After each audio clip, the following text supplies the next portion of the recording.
बिस्मिल्लाहिर्रहमानिर्रहीम। अस्सलाम वालेकुम viewers, welcome to my channel. I hope आप सब ठीक होंगे और जहाँ भी होंगे खुशबाश होंगे। तो जी व्यूवर्स, आज मैं आपके लिए एक और बहुत ही इजी, यमी और यूनिक चिकन निहारी की रेसिपी ले आई हूँ। ये बहुत ही मज़े की बनती है और इस रेसिपी के साथ होंगी मेरी कुछ ख़ास टिप्स एंड ट्रिक्स जो आपकी रेसिपी को बनाएंगे ख़ास। तो चले अपनी निहारी बनाना स्टार्ट करते हैं। तो जी यहाँ पर मैंने चिकन ले लिया है 750 ग्राम्स और मैंने ये ब्रेस्ट पीस लिया और इसके मैंने 4 पीसेस कर लिए थे और मैंने इसे काट लिया था। और यहाँ पे जी मैंने कढ़ाई ले ली है और इसमें मैंने हाफ़ कप जो है वो ऑयल ऐड कर दिया है। यहाँ पे आपने ऑयल को प्री हीट कर लेना। मैंने मीडियम फ्लेम रखी हुई है, दरमियानी आँच जो है वो रखी हुई है। और जैसे आपका ऑयल गर्म हो जाएगा फिर आपने अपने चिकन के जो पीसेस हैं वो ऐड करने हैं। इससे क्या होगा कि आपका जो चिकन है वो आपकी कढ़ाई के साथ चिपकेगा नहीं। और जिस वक़्त आपने चिकन के जो अपने पीसेस जो हैं वो इसके अंदर ऐड कर लेने हैं, तो आपने इसको क्या करना है, आपने चम्मच जो है वो चलाते रहना, थोड़ी-थोड़ी देर बाद चम्मच चलाते रहना और आपने चिकन को इतना पकाना है कि आपका जो चिकन है उसका लाइट गोल्डन कलर आ जाए। इतनी देर आपने फ्राई करना है कि इसका लाइट गोल्डन जो कलर आ जाए। फ्लेम जो है वो मैंने मीडियम टू लो रखी हुई है। फ्लेम आपने ज़्यादा नहीं करनी, बस आपने इसी तरह से फ्लेम रखनी है ताकि आपके चिकन का जो है कलर अच्छा सा आ जाए, प्यारा सा कलर आ जाए आपके चिकन का। तो इस तरह से चिकन को फ्राई करने से क्या होगा, ये हमारा बहुत अच्छा सा फ्लेवर आएगा। तो जी आप देख सकते हैं मेरे चिकन का जो है लाइट गोल्डन कलर आ गया है, बहुत प्यारा कलर आ गया है। तो जी यहाँ पे मैंने 1 टेबलस्पून जो अदरक का पेस्ट लिया, 1 टेबलस्पून ही मैंने लहसुन का पेस्ट लिया है, वो मैंने चिकन के अंदर ऐड कर दिया और फ्लेम जो है वो मैंने मीडियम टू लो रखी हुई है। और इसे 1 मिनट तक मैं चिकन के साथ पका लूँगी ताकि जो लहसुन और अदरक मैंने ऐड किया है उसका पेस्ट, उसका कच्चापन जो है ख़त्म हो जाए। और यहाँ पे मेरे लहसुन और अदरक के पेस्ट को पकते हुए 1 मिनट हो चुके थे। अब मैं इसके अंदर निहारी मसाला मिक्स, मैंने नेशनल वालों का निहारी मसाला मिक्स लिया, मैंने 4 टेबलस्पून ऐड किया इसके अंदर। और पानी जो है वो मैंने 3 टेबलस्पून ऐड कर लिया इसके अंदर। अब पानी मैंने क्यों ऐड किया है इसके अंदर, अगर मैं पानी ऐड नहीं करूँगी तो जो मेरा ऑयल जो हमारा गरम हुआ हुआ है तो मेरा मसाला जो है इसके अंदर जल जाएगा। तो पानी मैंने इसलिए ऐड किया है कि हमारा जो मैंने मसाला ऐड किया है निहारी मसाला मिक्स, वो अच्छे से जो है वो पक जाए। और जिस वक्त आप अपना निहारी मसाला मिक्स और पानी ऐड करें तो आपने कॉन्टीन्यूसली जो है चम्मच चलाते रहना है। 2 मिनट के लिए आपने इसे पकाना है ताकि जो मसाला है वो हमारा कढ़ाई के साथ चिपके ना। फ्लेम जो है मैंने मीडियम लो ही रखी हुई थी। तो आप देख सकते हैं मैं कॉन्टीन्यूसली जो है इसके अंदर चम्मच चला रही हूँ। तो तकरीबन जो है वो मेरे 2 मिनट हो चुके हैं। तो मैंने इसके अंदर अब पानी ऐड कर दिए, 6 ग्लास जो वो है मैंने इसके अंदर पानी ऐड किया है निहारी की ग्रेवी बनाने के लिए। पहले मैंने 5 ग्लास पानी ऐड किया था तो मुझे कम लगा था, तो मैंने 1 ग्लास जो पानी और ऐड कर दिया था, तो टोटल जो है वो मैंने 6 ग्लास जो है वो मैंने इसके अंदर पानी ऐड कर दिया है। तो जी अगर आपको पतली निहारी पसंद है तो आप यहाँ पे 1 ग्लास और ऐड कर सकते हैं पानी का। तो अगर आपको थोड़ी थिक पसंद है निहारी, जितनी मैं रख रही हूँ निहारी की कंसिस्टेंसी, तो आपको 6 ग्लास ही पानी काफ़ी है यहाँ पे। तो जी पानी जो है वो मैंने ऐड कर लिया है। अब मैं इसको 35 से 40 मिनट के लिए जो कवर करके मीडियम टू लो फ्लेम पे कुक कर लूँगी। तो जी यहाँ पे मैंने तकरीबन 40 मिनट के लिए जो अपनी निहारी को पका लिया था।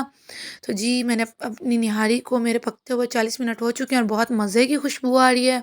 और मैंने जितना पानी ऐड किया था वो तकरीबन अब हाफ़ रह गया है। तकरीबन 3 ग्लास जो पानी रह गया है यहाँ पे। और हमारा चिकन को जो है वो यहाँ पे बहुत अच्छे से टेंडर हो गया, सॉफ्ट हो गया, इसकी रेशा बन रही है और हमें बस इतना ही चाहिए था, इतना इतना ही हमने चिकन को पकाना था। तो जी यहाँ पे आप देख सकते हैं मेरी चिकन जो है इतनी सॉफ्ट हो चुकी है।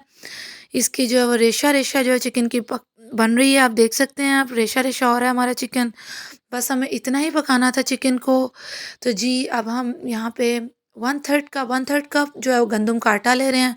1/3 कप मीन्स मैंने 1 कप के 3 हिस्से कर लिए थे और 1 हिस्सा जो है मैंने गंदम का आटा ले लिया है उन 3 हिस्सों में से। और यहाँ पे 1/3 कप ही जो है वो मैंने पानी लिया है। आपने सारा पानी एक ही दम नहीं डाल लेना। ऐसा ना हो कि आपकी जो वो हम यहाँ पे आटे और पानी का मिक्सचर रेडी करें वो ज़्यादा पतला हो जाए। थोड़ा-थोड़ा करके आपने पानी ऐड करना है।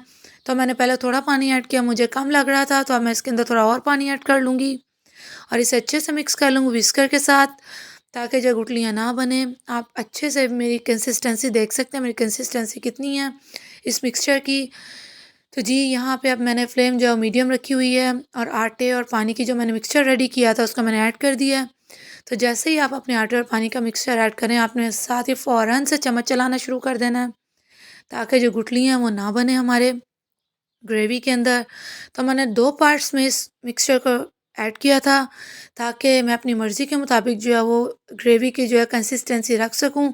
तो मैंने 1/3 कप जो गंदम का आटा लिया था, 1/3 कप पानी लिया था, उनका जो मिक्सचर रेडी किया था मैंने पूरा ही जो मिक्सचर था वो ऐड कर लिया था। अब मैंने जो फ्लेम जो है मीडियम टू लो रख दी हुई है और 15 मिनट के लिए जो मैं इसे पका लूँगी। आप देखेंगे जैसे-जैसे हमारी जो वो ग्रेवी जो है वो गाढ़ी होती जाएगी, ऑयल जो है डिसअपियर होता जाएगा, गायब होता जाएगा। तो जी ऑयल जो हमारा पूरी तरह से वो गायब हो चुका है और आप मेरी निहारी की जो है कंसिस्टेंसी देख सकते हैं। बस मुझे इतनी ही कंसिस्टेंसी चाहिए थी अपनी ग्रेवी की और ये परफेक्ट कंसिस्टेंसी है मेरी ग्रेवी की। तो जी अब यहाँ पे मैंने एक पैन ले लिया है और इसके अंदर जो है मैं हाफ़ कप जो है वो ऑयल ऐड कर दूँगी। ये हम तड़का रेडी कर रहे हैं अपनी निहारी का। इससे हमारी निहारी में बहुत ही अच्छा कलर आएगा और बहुत ही अच्छी-सी तरी बन जाएगी हमारी निहारी के ऊपर। तो जी यहाँ पे मैंने एक स्मॉल साइज़ जो प्याज़ ले ली थी, उसे बारीक-बारीक जो है वो मैंने काट लिया था और फ्लेम जो है वो मैंने मीडियम रखी हुई है। और हमें इस प्याज़ को तब तक फ्राई करना है जब तक इसका जो कलर है वो लाइट गोल्डन ब्राउन ना हो जाए। और जब आप प्याज़ जो है इसके अंदर ऐड कर लेंगे, आपने इसके अंदर चम्मच जो है वो चलाते रहना है, ताकि जो हमारे प्याज़ का है वो इवनली सारा कलर एक जैसा कलर आ जाए, लाइट गोल्डन ब्राउन कलर आ जाए। तो जी मेरे प्याज़ का लाइट गोल्डन ब्राउन जो कलर वो आ चुका है। मैं फ्लेम को ऑफ़ कर रही हूँ यहाँ पे और अभी यहाँ पे मैंने निहारी ले ली है और medium to low flame on कर लिया है और जो मैंने तड़का रेडी किया था वो मैं इसके अंदर ऐड कर दूँगी और इसको अच्छे से जो है वो मिक्स कर लूँगी मैं। और जैसे-जैसे हमारा जो ये पकती जाएगी निहारी, ये प्याज़ का बहुत ही अच्छा सा कलर आ जाएगा निहारी के अंदर और बहुत ही अच्छी-सी जो है तरी बन जाएगी।